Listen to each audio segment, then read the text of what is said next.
હવે મારી વાત શરૂ કરું. મને શિક્ષકોના સન્માનના કોઈ વિચારો કેમ આવે છે ખબર પડતી નથી, પણ એટલા માટે આવે છે કે મારા દાદા શિક્ષક હતા. મારા દાદાનું નામ દયાલાલ મણિલાલ જોશી અને હું મગરવાડા ગામથી આવું, માણીભદ્ર બિરલા યાત્રાધામથી આવું છું. એટલે મારા દાદાએ મને એકડો ગુંટાયેલો. હવે પ્રાથમિક શિક્ષકે મને એકડો ગુંટાયો એટલે મને શિક્ષક પ્રત્યે ખૂબ જ મમત્વ છે. અને મારા બાપુજી તમે જોયા હશે, યુવાનને પણ શરમાવે,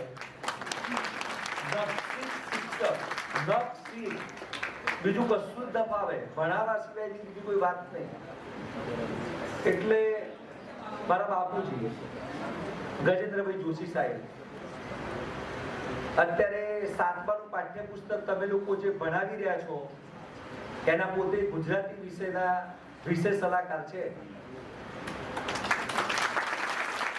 અને આવતા વર્ષે 8મા ધોરણમાં જે પુસ્તક પ્રગટ થવાનું છે, પ્રકાશિત આવતા વર્ષે જૂન 2025માં, એના પણ અત્યારે વિષય સલાહકાર છે પ્રહલાદભાઈ ચૌધરી, એમના સાથે લેખક છે.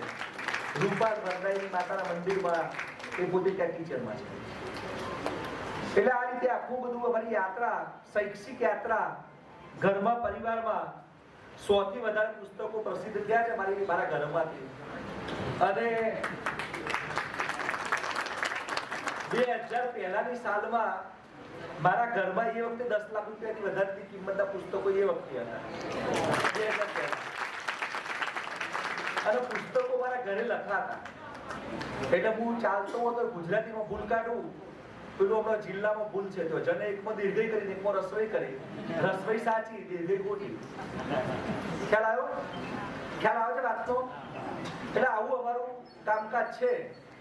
એટલે આ અમારો પહેલો કાર્યક્રમ નથી. મારો આવો શિક્ષક સન્માનનો બધાને ખબર હશે કે મહેસાણા જિલ્લાના નાયબ જિલ્લા પ્રાથમિક શિક્ષણાધિકારી તરીકે મારી 700 સ્કૂલની વિઝિટ છે. કેટલી સ્કૂલની? 700. અને હું તમને એ વાત કહી શકું કે કોઈ પણ ઓફિસર મારો રેકોર્ડ તોડી શકે એવી શક્યતા નથી. કારણ કે કોઈએ એટલી બધી મુલાકાત લીધી નહીં હોય. હું જ્યારે નાયબ ડીપીઓ મહેસાણા હતો ત્યારે રોજની લગભગ એવરેજ 4-5 સ્કૂલની મુલાકાત હું લેતો અને પછી હું ઓફિસ જતો. અને મીટિંગ કેવી રીતે લેતો એ તમને કહી દઉં. હું ત્યાં સ્કૂલમાં જાઉં એટલે શાળાના આચાર્યને બેસાડું અને બધા સ્ટાફને બેસાડું. અને વિઝિટ બુકમાં હું શું લખું, તમને બધાને મહેસાણા જિલ્લાવાળાને ખબર હશે કે વિઝિટ બુકમાં હું એ લખું કે હવે તમારે શું કરવાનું છે. જો કે મારો રેકોર્ડ મનુભાઈ ચોકસી સાહેબે તોડેલો છે પાછો, પણ એ પદાધિકારી છે. એમને મહેસાણા જિલ્લાની તમામ શાળાઓની મુલાકાત લીધી છે. કેટલી? 750. એટલે મારો રેકોર્ડ મનુદાદાએ તોડેલો છે. એ પોતે ચેરમેન હતા, શિક્ષણ સમિતિના ચેરમેન હતા. તમે વિચાર કરો. એટલે અમારી કેમિસ્ટ્રી એટલે જ આમાં છે, કારણ કે એ પણ અત્યારે શૈક્ષણિક કામ કરી રહ્યા છે, શૈક્ષણિક અને સામાજિક. હું પણ આ કામ કરી રહ્યો છું. અને એટલા માટે મનુદાદા અમારા દરેક કાર્યક્રમમાં અમે એમને મહેમાન તરીકે બોલાવીએ છીએ. આપણે બધા ચોપડા પણ એમને દાનમાં આપ્યા. મનુદાદાએ હમણાં વૃક્ષારોપણ માટે 60 લાખ રૂપિયાનું દાન આપ્યું છે. અને તમે મહેસાણાથી ઊંઝા જાઓ એટલે રસ્તામાં જે બ્લીસ વોટર પાર્ક આવે છે એના માલિક છે. પાચોડ ગામ કેળવણી મંડળના પ્રમુખ છે. પાચોડ ગામનું જે કેળવણી મંડળ છે મહેસાણા પાસે, એના પોતે પ્રમુખ છે. મનુભાઈ ચોકસીના નામે જાણીતા છે. ઓકે. નરેશભાઈ દવેની વાત બધી ખબર પડી કે આ બ્રહ્મ સમાજ સેવા ટ્રસ્ટો પણ આવા સારા કામ કરે છે. અને શિક્ષકોના સન્માનનો એમનો બીજો કાર્યક્રમ છે. એના પહેલા એમને એસએનબી હોટલમાં મહેસાણા જિલ્લાના 175 શિક્ષકોને બોલાવીને સન્માનિત કર્યા છે નરેશભાઈ દવે સાહેબ. હવે બીજું કે આપણા બાબુ દાદા, તો બાબુ દાદા પોતે 75 વર્ષના છે. અમૃત મહોત્સવ એમનો ઉજવાઈ રહ્યો છે અત્યારે. અને દાદાએ 108 અંબાજીના હવન બાબુપુરા ગામમાં કર્યા છે. એમનો વારસો આદરણીય ધર્મેશભાઈ પટેલ સાહેબ જાળવી રહ્યા છે. હવે આ ધર્મેશભાઈ પટેલ જે છે ને, એ મેનેજમેન્ટ એમનું સારું છે, મેનેજમેન્ટ ગુરુ કહેવાય. એમણે પોતે ગુજરાતને 7,000 ડોક્ટર આપ્યા છે. કેટલા? એ પોતે કેમિસ્ટ્રી ટીચર હતા અને પછી એમને આ સ્કૂલના સંચાલક બન્યા. પણ એ સ્કૂલના સંચાલક બન્યા એ પૂર્વે શિક્ષક તરીકે એમને 7,000 ડોક્ટર સમાજને આપ્યા છે. આ પ્રકારનું કામ ધર્મેશભાઈનું છે. આ આખું યુનિટ એમનું છે. બાલ મંદિરથી 12મા ધોરણ સુધીનું આ યુનિટ છે. ઇંગ્લિશ મીડિયમ ને ગુજરાતી મીડિયમ બધું ચાલે છે. 1700 વિદ્યાર્થીઓ અહીંયા અભ્યાસ કરે છે. 450 વિદ્યાર્થીઓ આવા નામે રાખી 100% ફોટો પાડે છે. 450 વિદ્યાર્થીઓ બોયઝ હોસ્ટેલમાં, 300 વિદ્યાર્થીઓ ગર્લ્સ હોસ્ટેલમાં રહે છે. એટલે તમારે કોઈને દાખલા તરીકે ગાંધીનગરમાં વિદ્યાર્થીઓને ભણાવવા હોય તો એક આ કેમ્પસ છે. આપણી બાર બધા સ્ટોલ પણ લાગ્યા હતા. તમને ખબર હશે સંસ્કૃત ભારતીનો સ્ટોલ હતો. તમને ખબર છે સંસ્કૃત ગૌરવ પરીક્ષા લેવાય છે. આપણે આજે પ્રતિજ્ઞા લઈ લો કે આપણી સ્કૂલમાં સંસ્કૃત ગૌરવ પરીક્ષા તો લેવાવી જ જોઈએ, કારણ કે સંસ્કૃત બધી ભાષાઓની જનની છે અને એટલા માટે આપણે એના માટે જેટલું થઈ શકે એટલું તો કરવું પડશે. જો તમારી ભાષા સંસ્કૃતમાં તમે પારંગત થઈ જાઓ ને તો ઓટોમેટિક તમને બધી ભાષાઓ આવડવા માંડે અને બીજી બધી ભાષાઓ તમારી માસ્ટરી થઈ જાય. પેલા જે એન્કર બેઠા હતા દીપક જોશી, 4 ભાષા ઉપર જબરજસ્ત કમાન્ડ છે એમનો: ગુજરાતી, હિન્દી, અંગ્રેજી અને સંસ્કૃત. હું પ્લેટફોર્મ કોઈ પણ વ્યક્તિને આપું તો એનામાં કંઈક નૂર હોય તો જ આપું, હું મને પ્લેટફોર્મ નહીં આપું. મારા સ્વભાવમાં જ નહીં, મને ગમે જ નહીં. પણ અહીંયા દાખલા હું જે લોકોને બોલાયા છે, મારી ચારણીમાંથી ચડાવીને આવ્યા છે, એ લોકો અહીંયા સંયોજકમાં હશે, એ લોકો જ હશે. ખ્યાલ આવે છે? આવનારા દિવસોમાં અમે ગુજરાતમાં આ કાર્યક્રમ લઈને આવી રહ્યા છીએ. જો અમે ગુજરાતમાં કાર્યક્રમ લઈને આવ્યા છીએ તો મતલબ સંયોજકમાં અમારે તમારામાંથી જરૂર પડશે. જે ડિજિટલ હશે એ અમને બહુ ગમે છે, જે ટેકનો સેવી માણસો હશે એમને ગમે છે. કેમ? અમે કોઈ જ મીટિંગ કર્યા સિવાય કાર્યક્રમ કર્યો. અમે ગઈકાલે મળ્યા અહીંયા. બાકી અમે ક્યાં મળ્યા? શાના ઉપર મળ્યા? આખો કાર્યક્રમ અમે આના ઉપર ઉભો કર્યો. તમારા 200 રૂપિયાનું કલેક્શન તમને અહીંયા ગયા પહેલા મળી જશે. તમે ઘરે પહોંચશો, કચ્છ વાળા મિત્રો પહેલા તમારા ખાતાની અંદર જે લોકો અહીંયા હાજર છે એ બધાને 200 રૂપિયાનું પરત આપી દઈશું. 200 રૂપિયાનો વ્યવસ્થાનો ભાગ છે. અમારે તમારા 200 રૂપિયાની જરૂર નથી. ખ્યાલ આવ્યો? અને જે લોકો 200 રૂપિયા નહીં ભર્યા હોય તો અમે લોકો એમને સમાવેશ નથી કર્યો. કેટલાય લોકો આજે આમંત્રિત છે પણ એમને કીધું સાહેબ લિંક ભરતા નથી ફાવતી, તો મેં એમને કીધું 2 હાથ જોડીને કહું છું લિંક ભરતા શીખી જજો. આવનારો કાર્યક્રમ મારો લિંક ઓરિએન્ટેડ જ હશે. ખ્યાલ આવે છે બધાને? તો આ રીતે મિત્રો આપણે બધું કામ કરી રહ્યા છીએ. પેલી બાજુ ગોરધન દાદા બેઠા છે, બહુ સેવાભાવી છે, એ પણ 75 વર્ષના છે. પેલી બાજુ ઈશ્વર દાદા છે, એ પણ સેવાભાવી છે. અને મારા બધા કાર્યક્રમો આવા જ હોય છે. હું એક દિવસ મારા વાઈફ સાથે ચાલો હરિદ્વાર જતો હતો તો મેં ગ્રુપની અંદર મેસેજ કર્યો હું હરિદ્વાર જાઉં છું. તો મહેસાણા જિલ્લાના 104 શિક્ષકો કે અમે પણ હરિદ્વાર આવીએ છીએ.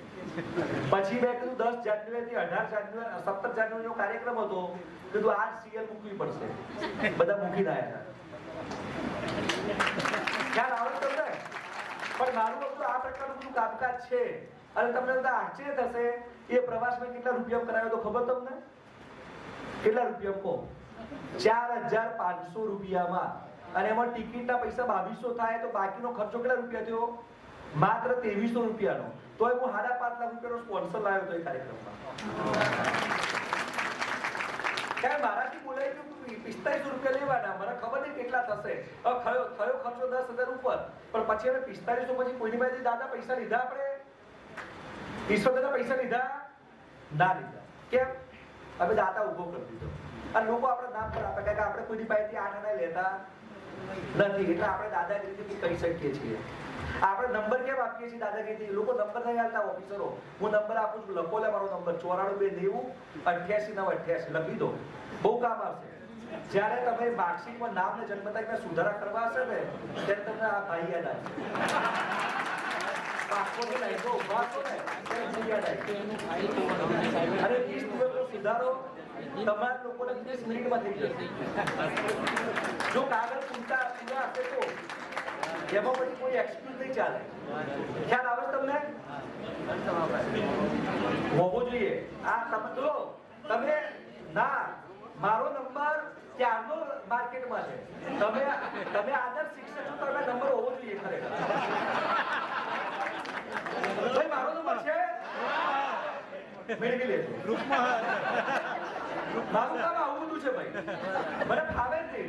પણ રાતના મારા મેસેજ લે શિક્ષકો મને રાતના 11 વાગે ફોન કરી કે ના કરીએ કે બધી બહેનો ઉભાથી બોલો, બધી બહેનો કરી કે ના કરી કે, અને એમની મૂંઝવણ હું મિનિટોમાં સોલ્વ કરી દઉં પૂરો. ખાલી સાચી વાત કે ખોટી વાત? હજી બી સાચી ખોટી વાત? આ બધું બધાને ઓળખું છું. 12 વાગે પણ એમને ફોન કરી શકે, એમની સાથે વાતચીત થઈ શકે. એનું કારણ એ છે કારણ કે આપણે બધું જોરદાર કામ કરવું છે, સ્ટાન્ડર્ડ વર્ક કરવું છે. અત્યારે મારી પાસે 10માની જવાબદારી છે, તો અમે 10મામાં પણ જેટલું સ્ટાન્ડર્ડાઇઝ થાય એટલું કરવાનો પ્રયત્ન અમે કરી રહ્યા છીએ, જેટલું થાય એટલું. તમને જ ખબર નહીં હોય, હું અત્યારે મારા 10મા ધોરણનું કામ કરી રહ્યો. તમને બધા લાગતું છે કે પુલકીભાઈ આટલો દોડે છે કે આ 555 શિક્ષકોનું સન્માન કેમ કરે છે, તમને ખબર નહીં હોય. મેં આપણો ટાર્ગેટ સુધી 1 થી 12 ધોરણ લીધા. તમે મારું બધું કામ બુદ્ધિવાળું કામ છે. મને સરકાર જે પગાર આપે છે રોજનો 3000 રૂપિયા 4000 રૂપિયા, આ રવિવારનો દિવસ છે, હું તો રવિવાર બધા ભોગવતો જ નહીં. પણ તમને એક વાત કહી દઉં, હું મારું 10મા ધોરણનું કામ કરી રહ્યો છું. તમને એવું લાગતું છે કે આ પુલકીભાઈ અમારું સન્માન કરી રહ્યો, હું સન્માન નહીં કરી રહ્યો. તમારું સન્માન તો કરી જ રહ્યો છું, પણ મારો બી એમાં સ્વાર્થ છે. હું આ 555 સ્કૂલોને ટોપ પર લઈ જવા માંગુ તમારા થકી. તમને હું ફેસબુક પર અપલોડ કરવાનું કહું છું. સાંભળજો બરાબર વાત. તમને એમ કહું છું ફેસબુક પર અપલોડ કરો. કેમ અપલોડ કરો કહો? હું બી આમ બ્રાહ્મણનો દીકરો છું, પણ મારી બુદ્ધિ વાણિયા બુદ્ધિ છે. હું તમને એમ કહું છું મને ટેગ કરો. તમે લોકો નહીં કરતા મને, પણ વારંવાર આજના દિવસમાં 10મી વખત તમને કહું છું મને ટેગ કરો. તમે મને ટેગ કરશો એનો મતલબ શું થયો ખબર પડે તમને વાત નહીં? મારા 2 એકાઉન્ટ છે, 5-5 જણા. મને ઇન્સ્ટાગ્રામ પર બી તમે ફોલો કરજો, મારી યુટ્યુબ ચેનલને તમે ફોલો કરજો, પુલકિત જોશી ઓફિશિયલને. તમે 10,000 તમે મને ટેગ કરશો એટલે તમારો મેસેજ 10,000 લોકો સુધી જશે. 555 લોકો જો પોતાની તાકાત બતાવે તો વાત મલ્ટીપ્લાય થશે. મારો મેસેજ હજારો નહીં પણ લાખો લોકો સુધી પહોંચશે. ખ્યાલ આવે છે તમને? હું ઘણી વાર એમ કહેતો તમે પેલી પત્રિકા શેર કરો, એવું બધું કહો. તમે પત્રિકા શેર કરો, 156 ધારાસભ્યો મોકલો, એક ધારાસભ્ય નહીં આવે ખબર હતી, પણ એને ખબર તો પડશે કે આવો કાર્યક્રમ થઈ રહ્યો છે. સજ્જનોએ જેટલું નુકસાન આ દેશને કર્યું છે ને એનાથી વધારે નુકસાન કોઈએ નહીં કર્યું. સજ્જનો ખૂબ નિષ્ક્રિય છે, અતિશય નિષ્ક્રિય. તમને તમારી પોતાનું સેલ્ફ રિસ્પેક્ટ નથી. આજે આજની તારીખમાં હું તમને કહું છું ને તો એમાં મને રિઝલ્ટ નહીં મળવા, મને ખબર છે. કારણ કે આપણે એટલું બધું એ થઈ ગયું છે વાતાવરણ, હજી સુધી આપણા પર જે હોવી જોઈએ ને ભાવનાશીલતા એ છે જ નહીં, મરી પરવારી છે. કોઈ પણ દુર્ઘટના થાય છે તો આપણે ખાલી જસ્ટ જોઈ અને તરત જ એને પેલી એ કરી દઈએ છીએ. એટલું બધું આપણા ઉપર ચોકસી દાદા રોજ કંઈક ને કંઈક વાત મૂકે છે. બાંગ્લાદેશમાં હિંસા થઈને આ થયું જે થયું બધું, પણ જોવે છે કેટલા લોકો નહીં જોતા. એટલી બધી આપણી ભરવી કરવાય છે. અને શિક્ષક સમાજ જ આ બધું કરી શકશે, બીજા કોઈ તાકાત નથી. હું હવે તમને કહ્યું મારો સ્વાર્થ શું છે. 555 મને કેટલા લોકો એમ કહેતા હતા 200નો જ કાર્યક્રમ કરાય. મારો તો કલ્પના જ ઊંચી હોય છે. હું તો નીચું લક્ષ રાખતો જ નહીં. આ તો હું મારા સામે મારી ગતિમાં દોડી શકે એવા માણસો નથી, એટલે મારે 500 સ્ટોપ થઈ જવું પડ્યું. તમે વાત કહી દઉં એટલે મારી સાથે તાકાત છે. હું જે કહું છું મારી પાસે 2-4 માણસો જે છે બધા સારા સક્રિય માણસો છે. જો બધા 50-100 માણસો આવી જાય ને તો આપણે 2000, 5000, 10000 નો કાર્યક્રમ કરી નાખીએ. ખ્યાલ આવે તમને વાતનો? એટલે હવે આપણે આવું બધું કરવાનું છે. હવે મારા જે સ્વાર્થની વાત કરું છું એમાં સ્વાર્થ એવો છે કે 555 સ્કૂલો મતલબ શું? તમે વધારે નહીં કરો તો આજુબાજુની 10 શાળાઓમાં તો તમારો આ ફોટો જશે ને. તમે ખાલી વોટ્સઅપ પર છેલ્લે શેર કરશો તો 10 સ્કૂલોમાં તો જશે ને. તો એમાંથી પ્રેરણા મળશે કે નહીં મળે? એ પ્રેરણાના કારણે 5500 સ્કૂલ સુધી મેસેજ જશે. ગુજરાતમાં દાખલા તરીકે 55,000 શાળાઓ છે તો વધારથી તો 5,000 શાળાઓ સુધી તો આ મેસેજ પહોંચશે આજના કાર્યક્રમનો. તો એટલામાં થોડું ઘણું શિક્ષણ સુધરશે. તો આ વખતે અમે બોર્ડની અંદર ગયા વર્ષે 64% રિઝલ્ટ હતું, આ વર્ષે અમે 82.56% રિઝલ્ટ લાયા. 10મા ધોરણમાં મેં આ કામ કર્યું, 64% રિઝલ્ટ આવતું હતું 10માનું, પણ બાકીના લોકો ફિલ્ડમાંથી નીકળી જતા હતા, છોડી દેતા હતા. હવે તમે એક વસ્તુ સાંભળો કે 10મા ધોરણ સુધી સિસ્ટમમાંથી લોકો ડ્રોપ આઉટ થઈ જાય એના કરતાં બેટર વે એ છે કે 82.56% રિઝલ્ટ લાવી અને છોકરાને આઈટીઆઈમાં મોકલી દો, ડિપ્લોમામાં મોકલી દો. એટલે આપણે 82.56% રિઝલ્ટ લાવ્યા. હવે ટાર્ગેટ શું છે? તમારા લોકોના દ્વારા એક આખું વાતાવરણ બને તો આવનારા દિવસોમાં 10મા ધોરણના જે વિદ્યાર્થીઓ આવશે તો 90% રિઝલ્ટ આવશે, 92% રિઝલ્ટ આવશે. કેરળ 92% રિઝલ્ટ આવે તો ગુજરાત કેમ પાછળ રહે? ગુજરાત બધામાં આગળ. હમણાં જ આપણે અજીતભાઈ પેલા ગ્રુપમાં મેસેજ મોકલ્યો કે આ શિક્ષણ બીજી બધી બાબતોમાં પહેલા નંબરનું ગુજરાત, શિક્ષણમાં 18મા ક્રમે ધકેલાયું. તો એ લબડાટ કોને છે? આપણે બધાને છે. અને આપણે બધા શિક્ષણ જગતમાં છીએ એટલે આપણે બધા સાથે મળી અને થોડુંક આપણે લિફ્ટ થઈએ એવો પ્રયત્ન કરીએ અને એમાં તમારા સૌનો સહકાર મળશે. અમારા કોઈ પણ આગામી કાર્યક્રમો હોય તો એની અંદર તમે બધા સહકાર આપજો. અમારા AAA ગ્રુપમાંથી તમે લોકો નીકળી મત જજો. AAA ગ્રુપે પણ આપણે આજીવન રાખવાનું છે કારણ કે તમારા દ્વારા જ આપણે આગળ વધવાનું છે. એટલે હવે આપણે જે પાર્ટી પર જે કાર્યક્રમ કરવાના છો એમાં તમે અમારા ટીમ તરીકે કામ કરજો. હવે વક્તાઓ વધારે છે. આદરણીય નરેશભાઈ દવેને પણ બ્રહ્મ સમાજ સેવા ટ્રસ્ટ વિશે થોડી વાતો કરવાની છે. 3 વાગે પેલા રસોઈયાનું સન્માન એટલા માટે કર્યું કે 3 વાગે તમને ચા આપી દઈએ. આમ તો 5 વાગે હાલવાઈ હતી પણ 3 વાગે ચા આપીએ અને નાસ્તો જતા આપીએ એટલા માટે. બરાબર છે? તો ધન્યવાદ. Thank you very much.